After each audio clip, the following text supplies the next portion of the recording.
Giovanni Braido ha ufficializzato la sua candidatura a sindaco della città della Vittoria. Con quali sentimenti si appresta a vivere le prossime settimane di campagna elettorale? Con estrema serenità, perché so quello che ho fatto 15 anni fa, anzi forse di più, e so quello che posso fare, cose semplici, cose che vogliono i cittadini, come ho sempre detto, manutenzione ordinaria, punti luce, asfaltature, la piscina, molto importante a Vittorio Veneto, il palazzetto dello sport, la ristrutturazione, altre cose, però cose che si possono fare, non cose che si promettono ogni volta e non si fanno. La sua candidatura sarà sostenuta da 4 liste. Sì, sarà sostenuta da Fratelli d'Italia, dalla Lega, Forza Vittorio, una lista mia che porta il mio nome. Lei ha fatto più volte riferimento alla sua precedente esperienza amministrativa. Che cosa ricorda di quel periodo e come vorrà mettere a frutto quanto ha imparato anche in quel periodo?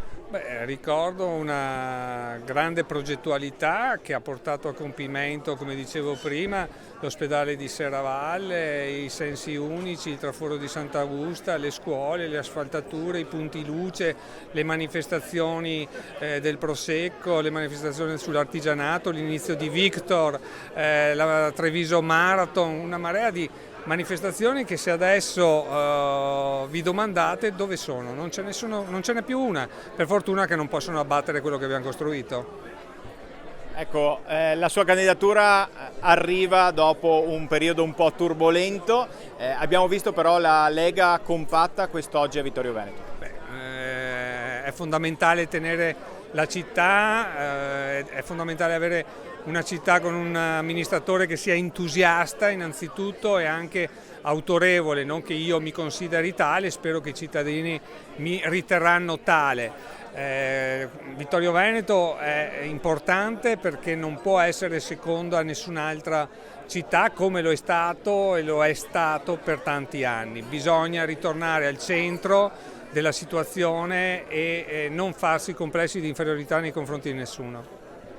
Come ha intenzione di muoversi nelle prossime settimane di campagna elettorale? Naturalmente passeremo da quartiere a quartiere, andremo a vedere le situazioni particolari di disagio, le richieste dei commercianti, le richieste delle attività produttive. Naturalmente sarà un giro molto lungo, non so se sarà faticoso perché poi alla fine girare la città e vedere la propria città di quello che ha bisogno secondo me è anche energetico. E ai vittoriesi che cosa si sente di dire? I vittoriesi gli dico tranquillamente, con serenità, che Vittorio Veneto avrà il sindaco che si merita, spetta a loro decidere.